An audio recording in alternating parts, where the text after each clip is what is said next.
د پاکستان حکومت او نادرا لخوا د ملي امنیت او پیژندنې سیستم شفافولو لپاره یو لوی عملیات پیل کړی دی.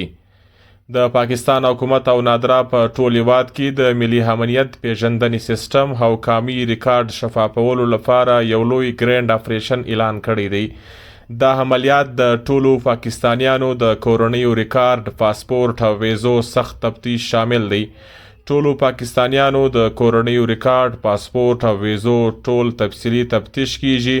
که چا د 1994 کال د مخه ریکارډ نه درلودی نو د هغه پیژندنې کارت به اتوماتیک ډول بلاک کیږي. غیر قانوني استوګن، مشکوک ریکارډ او لرونکي د افغان کډوال په توګه ګڼل کیږي او ورسره سخت قانوني چلند کیږي.